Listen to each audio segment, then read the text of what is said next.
Welcome to the American Intelligence Media. My name is Douglas Gabriel. I'm your host, also known as Thomas Paine. And today I'm with my good friend Michael McKibben. Welcome to the show, Michael. Glad to be here on this frozen tundra morning. Oh, isn't it incredible? Or afternoon. It's just astounding. I like these signs that people are putting up. Look, in just 2 years, Trump ended global warming. Yeah. I just love that. It's really funny. So what we're going to talk about today is ending the mainstream media. Now, we have revealed the fact that it's a propaganda machine. We've gone over this so many times. We keep alerting you to all the different ways that they're putting in what they call artificial intelligence to scrub all media of anything that that means the left, the Democratic Party, which has become a socialist party, which has become a fascist party. But we have looked at the history of that. We've done intelligence reports on that. And recently we've been revealing the propaganda that came out of the moment that high tech was created with Marconi, and then it was used for the war. It was used for Tesla. Well, okay.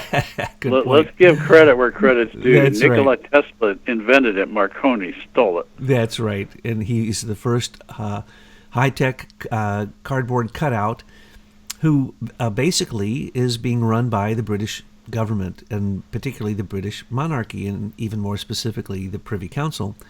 And so we've seen that technology has been turned to war and war propaganda, and that we now face in America the fact that our president is being attacked by all stations except Fox News, which only attacks him half the time. But basically, the entire media is working as a monopoly, racketeering to create false news, to lie, to repeat lies, to make false accusations, to call names, and to sink to the lowest level that I've ever seen. And so the question is, can we do something to help him in this battle? Because he's called the mainstream media the enemy of the people. We call it the enemy of the state. He's called it every name imaginable, the opposition party, and basically, of course, fake news. And for the third time, in one media platform, they had to pay out millions of dollars to Melania because they slandered her, and they forgot that she's not a politician, so they don't get to slander her. And I think that's one way that it can slow it down a little bit, is for lawsuits to come against these mainstream media lies, the fake news reporting that slander people. But it is such a pervasive behavioral modification program that has been weaponized as a psyops against us that it would make William Randolph Hearst blush, the man who invented yellow journalism. He would be just aghast at the fact that so many hundreds of millions of people are controlled by media, and that they don't have a single clue whether or not the media is telling them the truth or not. Recently, a poll came out. It was a Gallup poll, and it said that 68% of Americans do not believe anything they hear on the news. Recently, there was another poll that said 94% of Americans believe that what is on the news is fake. It's fake news. Only 6% of Americans that were polled in this one particular poll believe that the mainstream media is telling the truth. So then we need to come to a solution. And since you are, in a way, kind of the father of social media through Leader Technologies and your inventions and your trade secrets and your intellectual property and all those different words you use for all your invention, because you're an inventor and you know about this, and it wasn't what you intended. You never intended social media to be weaponized like it is. But is there a way in your mind, and I've been asking people this all over, and I can't really get too many good answers, but in your mind, Michael McKibben, is there a way that we can stop the mainstream media and help Trump take them down? I think we have to use the technology to the advantage of the truth message. And, I keep referring to the idea of planting seeds. But there's no way we can. I was talking with one of my directors several years ago about this, and he said, well, when you're sitting there looking at a skyscraper building, and asking yourself how you're going to take it down, probably it's not a good idea to try to go around to a bulldozer and try to knock on it, because it won't do anything. It won't even move. But one of the things you can do, from an engineering metaphor, is you can dig out the foundation. And once the foundation becomes unstable, the whole structure can collapse. And I think that's probably what we have to do until the point when the president has funded the Miller Act and we can get significant resources flowing into the alternative media for the first time. Then we've basically got to use these mechanisms for exchange and play to the advantage of those that don't have the resources but have the numbers. And by that I mean you play to your strengths. And what are the strengths of we the people? Well, it's numbers. So if all of us do our part every day, whatever that means to each person, if we all do our part, then it seems to me that the truth message will always be much faster and quicker than these massive triggered evening news broadcasts where they're all using the same words. I mean, it's so obvious now. It's laughable, actually. And they can't move fast enough, because by the time their teleprompters have got the words that they're going to use for tonight's propaganda, the alternative media, we the people, have already discredited it. And I think that's the problem they're having right now, is we're not buying the story anymore. We were always buying the story in the past. And I can remember, it hasn't even been that many years that I really had a hard time accepting the idea that they're all intentionally lying to us. Well, I like to think that people were watching that guy, Rachel Madcow, that they're doing it for entertainment purposes, kind of like some people watch alternative. Really? I mean, I can't. She smirks too much for me. She's just too smirky, snarky all the time. And that's what people want. They want the sentiment to agree with their sentiment. And if they hate Trump, then they watch her foam at the mouth like a mad dog or a mad cow, and basically tell lies. And they don't care. They know it's lies. They don't care. They're watching it because of sentiment, and they're watching it because of habit, and they're watching it because there's very little else to watch. But CNN gets lower ratings than Nickelodeon. From cartoons are better watched and more used than CNN. And when you look at the fact that, as you've pointed out, GE owned NBC in the end, and NBC and its connections to CNN and all these interconnections of people, literally families, dynasties, these corporate monarchical dynasties. And now what we see, same old, and this is the part that people don't understand. I'm going to break it down for you. When they say there's 6 major owners to most of the media, that's for about over 90% of the media, is owned by 6 major corporations. Now, that is correct. We've verified that in past research as well. Exactly. So we have it there for you as evidence. And anyway, you can just look that up. But you're going to see that some of them are a little bit confused about who owns what, because GE likes to be hidden in all of this. So it'll state that it's actually Comcast. But anyway, these 6 major groups. And one of the groups at one point was Ted Turner's group. Now, because Ted Turner didn't fit into the group of the other major owners, they kept buying out sections of his corporation. Until eventually, I'm sorry to have to say this, and we're going to have to break this down for people because people get really upset and then they go a little bit overboard with this, and we're going to try to put it in perspective for you.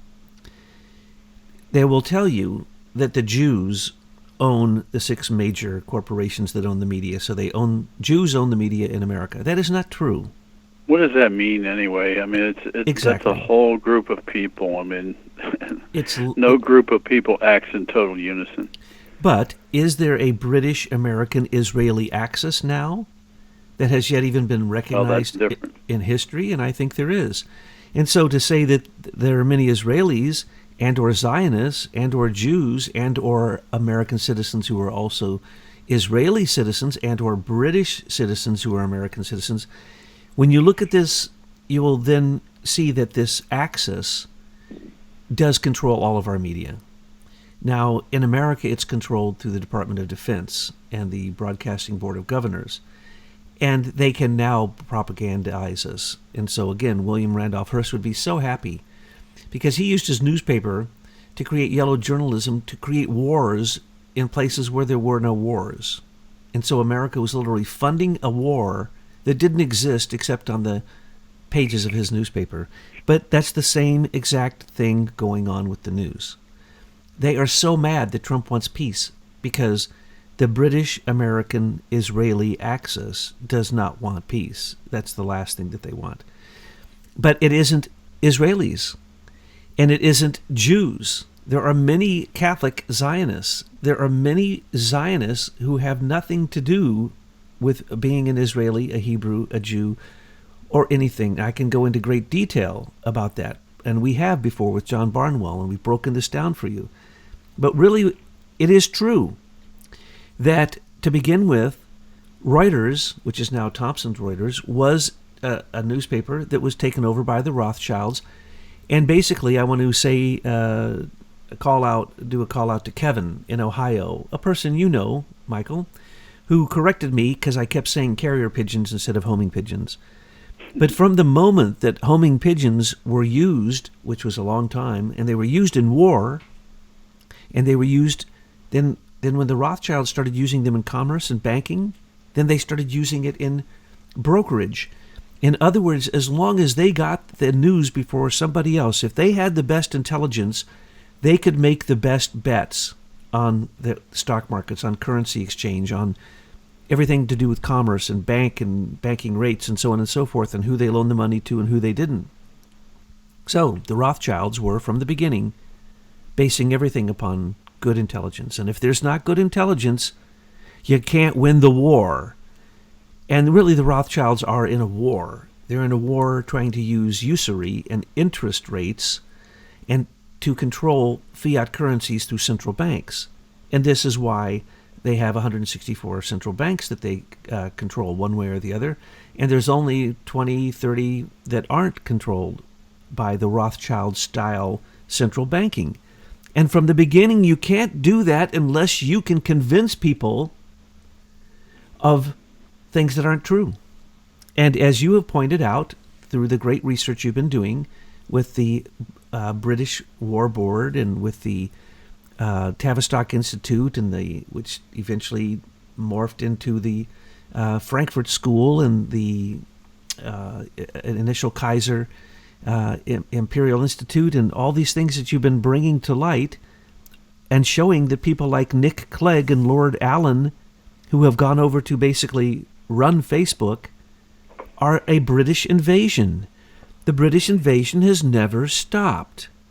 So you can't just blame everything on some group of people that you think are evil unless you break it down. So the British, when it comes down to it, the Associated Press is owned by the same group of people who own the Fortune 500 companies. Same exact people.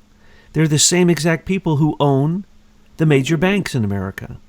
And all of our mutual funds. Certainly all of our mutual funds. And so who are those people?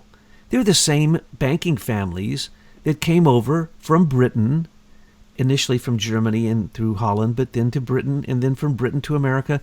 And they set up some of the first banks, and those banks had the money to buy into the U.S. Federal Reserve and buy into the central banks from the beginning. So the Federal Reserve is not owned by the American people. It's owned partially by the American people and partially by these same old families.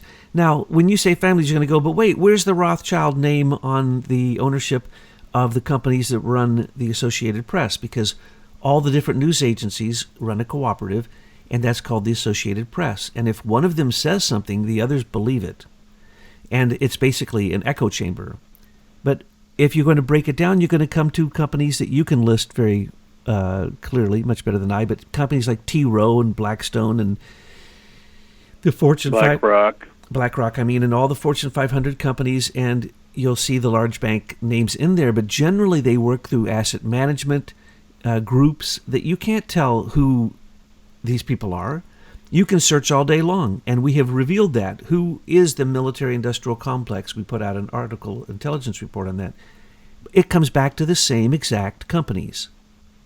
So the same companies own all of the news, 90%, some say 98% of the media news agencies in America. That is called a monopoly. That is called racketeering. And just like Standard Oil had to be broken up into the Seven Sisters, we need to break up these 6 groups into locally owned, regionally owned media that actually goes back to investigative journalism and becomes the fourth estate that truly is bringing truth to the third estate, we the people. We need our media to tell us whether or not the people who govern us, whether it be the government or, in America, the fake judicial system, have replaced the monarchy and the lords, and the House of the Parliament, and the what they used to call the lords spiritual, the lords temporal, and the commoners. We're the commoners. And the fourth estate, the fourth group, is supposed to be protecting us by having the freedom to report the truth. You don't get the truth on mainstream media. You won't get any facts. You can spend all day long watching the news and get no facts, get no substantiation to what they're saying. Many times don't even give you the sources of what they're saying, and they read, and I'd like for you to explain this to people as soon as I'm done with my rant, about Avid and ISIS management and the way that really is racketeering. So what we're saying here, what I'm saying here, is that the British-American-Israeli axis controls our media. Absolutely, it is not American. Now, when I say American, I'm talking about the people in control of America. And you can break it down and call them whatever you want. But you need to break it down to the individuals if you're really going to tell people the truth and give people a real perspective. So I don't lump any of these things into generalizations. They aren't. They're individual people who are greedy, lustful for power and control, and they've been doing it a long time, and their families have been doing it a long time, and it's going to continue unless we can figure out a way to stop the mainstream media. Now, the mainstream media only tells you that there's no investigative journalism going on anymore. You don't see people really getting any truth. That's one of the things that's quite annoying about our team having to do all this research. This should have been done years ago if we truly had a free press. And it's clear they're all asleep because the information's out there. They're just too lazy to go get it. And I'm sure it's more than laziness. They're probably paid off. And so they're conspiring in a way to support that agenda. Oh, yes. And one more thing I'll say before you can explain Avid and ISIS management and get into some of those details is we don't have free speech in Europe, no free speech in Britain. And they're clamping down on free speech here. The censorship of conservative sites on the internet was a crime. Hundreds and hundreds of sites were taken down, demonetized, and millions of people who were receiving their news from alternative journalists, citizen journalists like us, were shut down. And if you want to talk about how specific this is, well, the U.S. Digital Service, which was created by Obama with money from Eric Schmidt, basically brought it all together so you could be surveilled all at once. So Google, Facebook, Twitter, they're all connected. The Global Engagement Center pointed that out to us. They can go to their computer. They can do a search for all of them. They're all one. If you're on the internet, nothing is hidden. Everything is hidden. Most everything you cannot secure, and it's available for these type of searches. And then the Digital Forensic Research Laboratory has been paid by Soros to come over to Facebook, $1.5 billion, gave it to Nick Clegg, a nice Brit who we could go into, a nice lord, and Lord Allen, what's his first name? Um, Lord Oh, No, I have a Ricky. blank with him. Ricky Allen. Richard B. Allen. Yeah, I call him Little Ricky. Little Ricky Allen, they brought over the Digital Forensic Research Laboratory, which is basically the Ministry of Truth that's already been overlaid in all of Europe and Britain, where no one gets to speak the truth anymore. If you even write a Gmail that you don't like migrants, someone shows up at your door. It is unbelievable, folks. Even your Gmail account is completely open for complete and 100% surveillance by a program called OpenWorks, which anybody can get, and you can be trained Douglas, to do this. Everyone who signed up for Gmail agreed to let all their data go free. That is true. They're going to say these corporations are completely compliant with the law because we all signed up for it because they gave it to us for free. Then there's NewsGuard, another Atlantic Council, George Soros-funded group that has now moved in, taken over Microsoft, put it on some Microsoft equipment, and now is going and snuck it onto that equipment, and then now it's going to go into all Microsoft equipment. And basically, it's doing the same thing that the Digital News Service is doing, another Eric Schmidt donation, which is basically, it's an artificial intelligence program that supposedly that is listening to all news. And if you are not using the approved words, then you are flagged and you are closed. Folks, we are already in the age of no free speech in America. And so when Trump says that the mainstream media, which I also include social media into that, because Facebook is a news platform whether they want to admit it or not. Google is a news platform because of their algorithms. They bring up what they want to bring up to you so that you can read it. Well, what is news? News is just information. I mean, there's nothing special about news. So tell us about why all the news stations say the same thing. Well,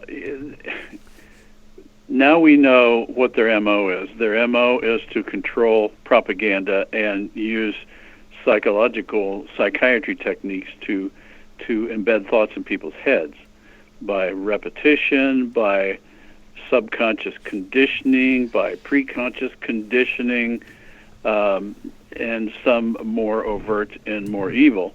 But the bottom line is that's what they want to control, because if they can control the message, then they can control people's responses. And they don't like the alternative media because they can't. The alternative media is beaten to the punch every time. So I mean, look at that. They just closed the inquiry on the Las Vegas shooting. Unbelievable. And couldn't figure out what the motive was. Can you believe that? I don't. It's disgusting. No, that's a cover-up, obviously. Nobody did all of that one guy, without having a motive. It wasn't because he was having a bad hair day. Right. Well, so we've now got that narrative out there. Well, they couldn't find anything. Move along, little doggies. And that's the kind of activity that these guys are into. So one of the things they need to do, and this is like the next generation of wireless. So back in the day, in World War I, they took over wireless. They pushed a message out. Everybody sat around at the radio and listened to it. And that was complete control of the narrative.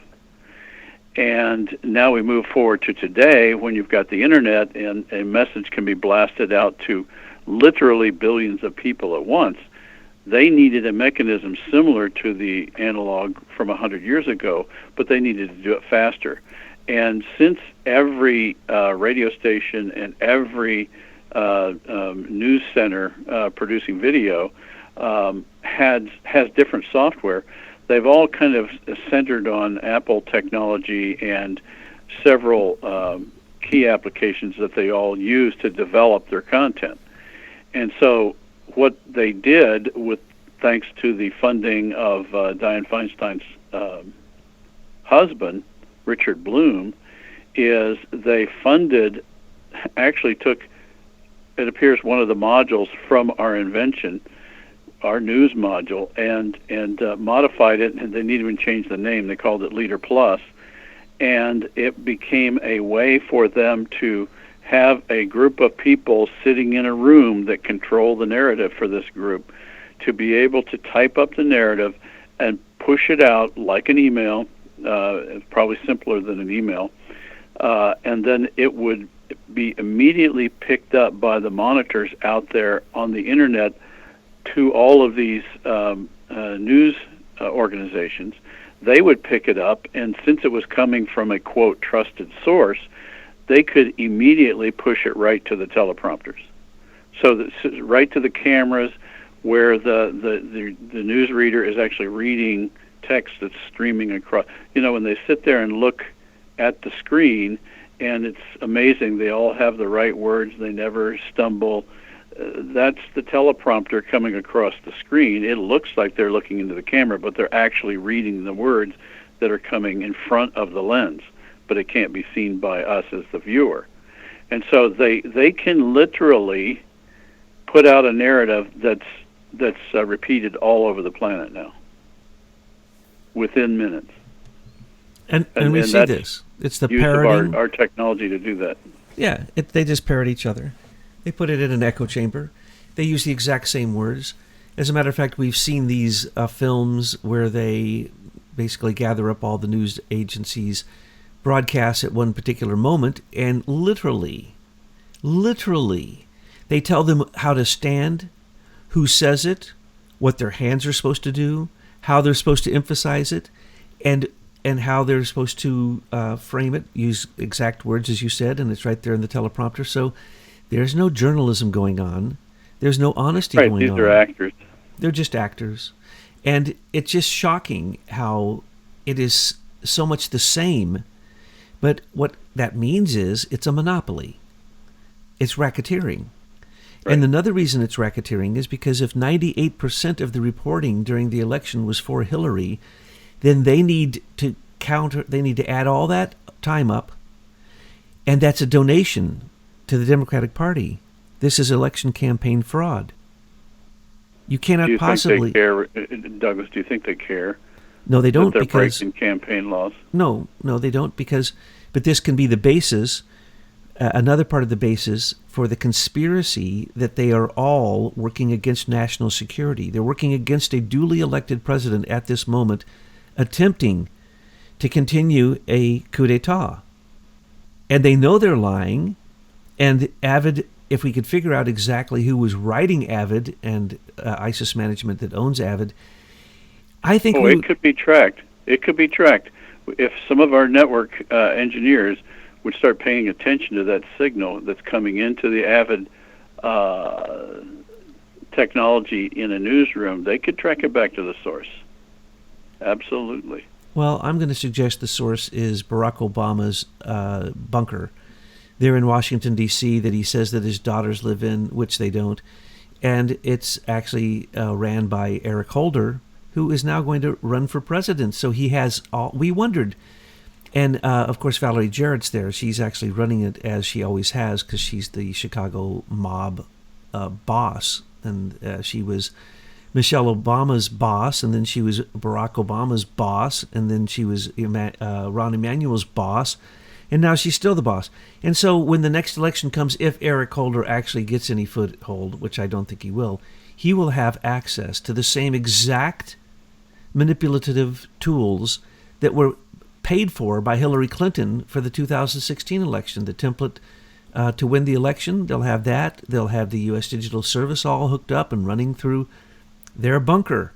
And so I'm going to now predict that that's who's writing Avid and ISIS management. Now, the reason I'm going to say that is when I was in the NSA a long time ago, one of my first jobs... This is confession time, isn't it? Yes. One of my first jobs was to take the news line coming in from Reuters and also the news line coming in from the United Press International and censor them. And if I censored them, then the news couldn't be reported. And then it was sent to... Did they train... I'm curious, did they train you on how to censor, or they just said censor? They said censor anything that had to do, that might in any way have to do with American national security. So, and that was up to you to decide? Correct. And at that point, I was an E2. How old were you? I was 18. I was a private first class. I was determining the news. That is correct. And they had a number of us that did it, but in the end, there was just a few of us, and it ran through us, and it came through us, the NSA, and we didn't alter the news. Well, we did, because we would strike, even if I liked an article, but I didn't like the end of it, I'd strike the end of it. So Okay? you as an 18-year-old get to make that decision for the whole of our country. Correct. Now, Brilliant. if I was doing that in the early 70s, Geniuses. then what do you think they're doing now? Well, we already Right. know what they're doing. We've already made intelligence reports naming all of these different programs, and I could go into all of them, but I told myself I would not get into that or into all the subliminal controls that are involved in media. But the point is that they filter all the news. I got to then filter, and then in the same room, we had the Associated Press coming through. And the Associated Press, as they sent in their news to their central headquarters, they sent it to us first. And if we didn't approve of it, it couldn't be sent out to the members of the Associated Press news agencies. So again, a private first class, and that was an E3, I think. And there were people below me. I was actually a higher class than they were. Brand new guys. Didn't know anything, had no idea where Azerbaijan is, so should we strike some news coming from Azerbaijan saying that the CIA rogue headquarters is set up there? Oh, well, heck yeah, that sounds like national security issue. Strike it. So our rule was always strike everything that you even imagine might have anything to do with national security. Now, what do you get on the news these days? Nothing. Nothing, nothing, nothing. There's no news. There's no facts. There's no investigative journalism. There is nothing but opinion, and that opinion is shoved down your throat as if it is the kind of old type of news we had. Snarky opinion. Oh, snarky opinion. And no facts. Smirky opinion. Yeah, and they don't check their references. In the old days, if you didn't check your references, and you couldn't say who those references were if you were in a tight pinch because you had just revealed something that had to do with national security, then you lost your job in broadcasting, and the people who were your sources had to pay the price. So, Michael, Hello. What do you think we can do to stop the mainstream media? I have a couple ideas. Go after them for antitrust. Do you think that would work? I mean, I don't think there's one answer to it. I think it's a set of things probably, and I don't have much confidence right now in the legal process. It seems to me that it's completely hijacked by these people, and so it is their playground. And so consequently, you get stuck in a lawsuit, they can drag that on for years. And while you might be making good points, it may not matter, because if the judge is in their pocket, then in the end, it's going to be dismissed. For some reason, they'll make up a reason. If they don't find one, they'll make one up. So it seems to me that this has got to be something more dynamic. We can't be counting on lawyers to protect the rights of we the people, it seems to me.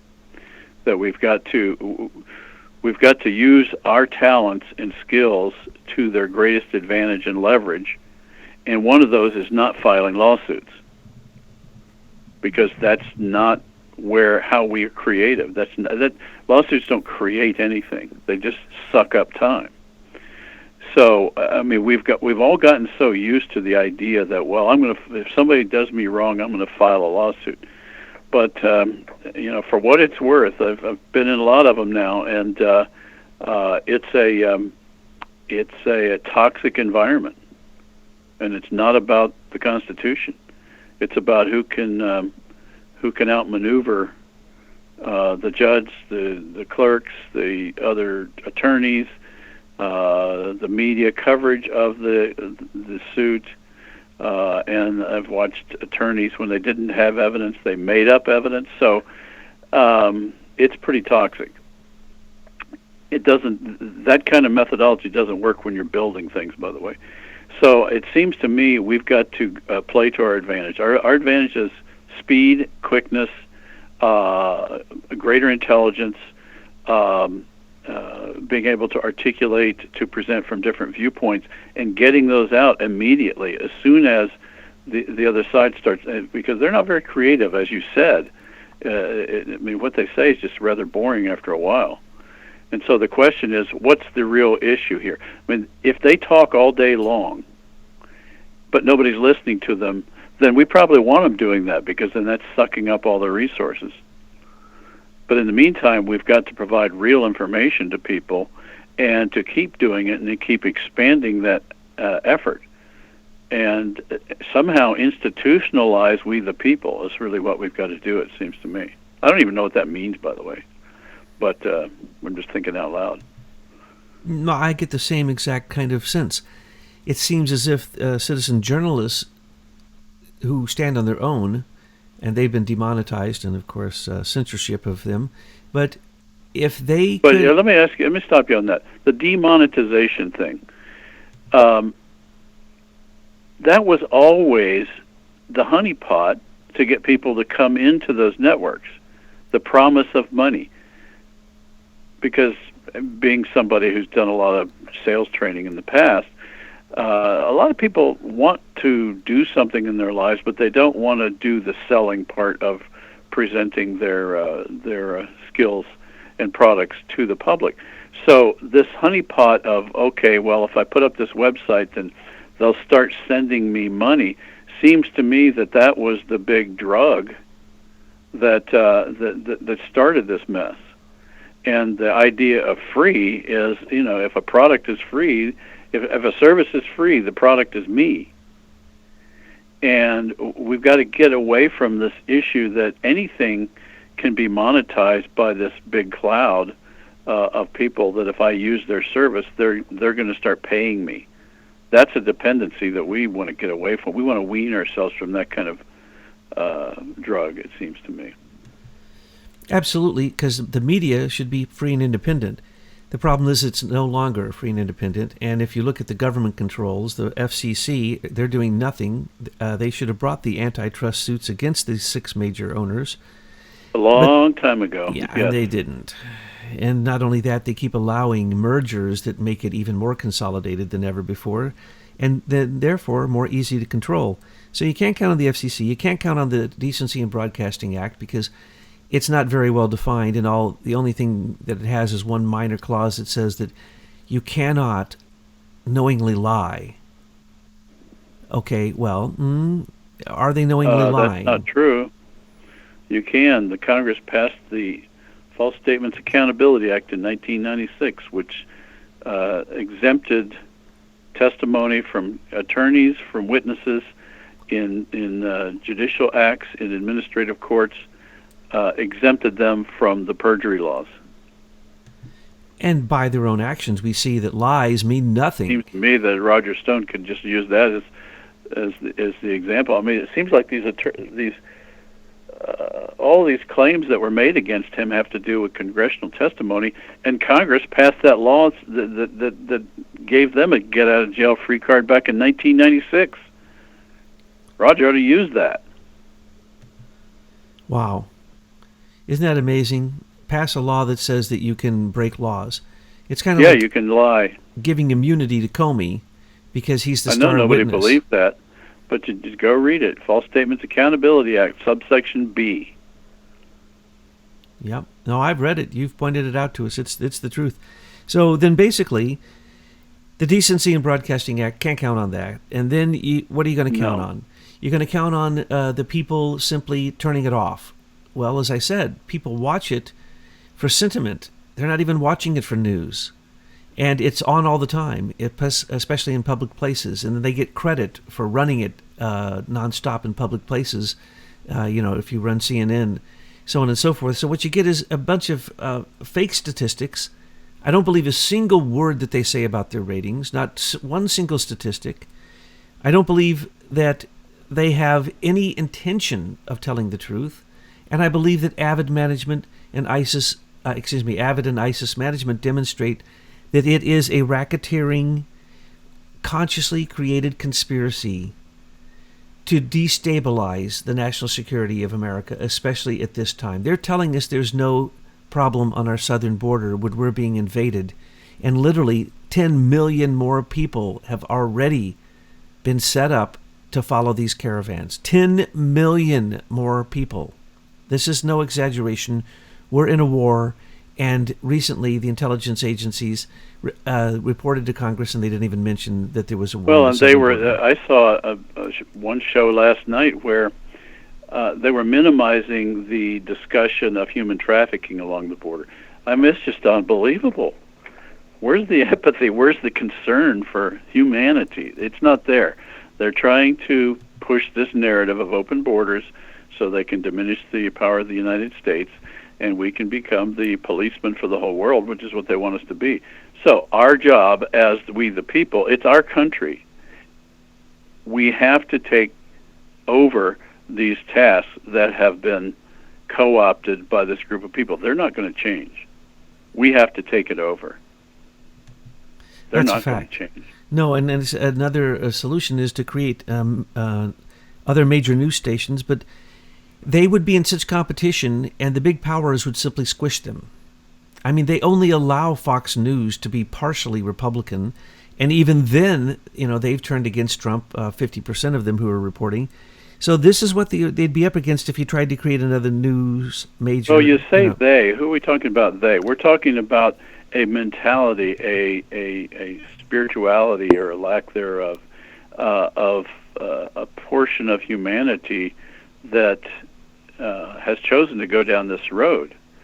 And no, they're not going to change anything. So what we've got to do as we the people is we have to reorganize. We have to organize our country the way we want it. And we have to do what it takes to get that done. And I'm not sure all the things that it takes, but I don't think there's any magic bullet here. We've got a lot of work to do. Well, you mentioned consciousness before, and it is about consciousness. And if you raise consciousness, you can create a critical mass of awakening that then can actually start to have an impact upon general society. That's one thing. The other thing is that the alternative news, citizen journalists like us, researchers like you and all of your friends, and then your friends over at Americans for Innovation, all these different people who are working hard in alternative news, someone said to me today, you guys are the answer.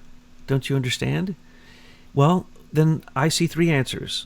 Alternative news, citizen journals, that people simply raise their consciousness and that they turn it off, and that they use the power of their pocketbook to vote against this enemy of the people, this enemy of the state, this mainstream media. Well, one of the things that I was reading about the new NewsGuard product is that they were going to recruit, something like 20,000 people that were going to provide feedback, because they realized that these automated algorithms were not doing the job that they wanted related to censorship. So they were going to get human beings involved. And we actually saw that the other day where two of our posts, all the comments were removed, but that hasn't been consistent. So obviously people are involved. But when I was doing work with my Christian work in the Soviet Union, one of the things that was a fact of life is that you had what they called snoopers everywhere. Everybody was spying on everybody else, and they got it down to the point where children were spying on their parents, and parents were spying on their children, and everybody was reporting questionable behavior to the KGB, and the KGB was building all these physical files. And that was the state of things, and so everything had gotten so dishonest that you couldn't trust the person standing next to you. And that appears to be what this NewsGuard is attempting to implement using electronics, so they can observe, they can report, and take action on anybody that they consider questionable. So that creates a brown shirts type of group that very similar to what Hitler created in World War II, or the KGB created in their snooper corps. And we just we keep seeing the same old behavior among the people who are committed to the 7 deadly sins. So there's nothing new here. What we've got is a different set of circumstances, but what the good news is that Soviet system eventually collapsed, but not before a lot of people were harmed. And so the question is, can we get to the point where this current fake news system collapses without having some big catastrophe in our country? I don't know the answer to that one. Well, it's the information war. And what you just pointed out, the social credit system used to be called the Soviet system. Now it's called Dragonfly, created by Eric Schmidt for China and for America.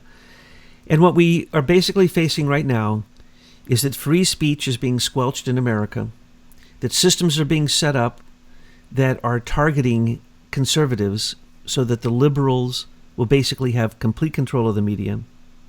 And what we need to do is remember that this is a fight. This is a revolution. This is a battle. And when Trump named the mainstream media as the enemy of the people, they are. And I just want to salute you. Statement.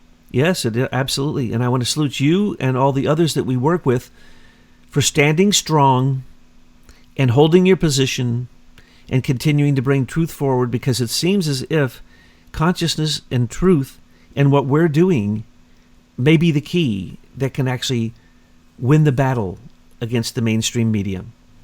Well, if thousands and tens of thousands of people are doing the same thing, that has a lot more power than probably 100 times that on the other side.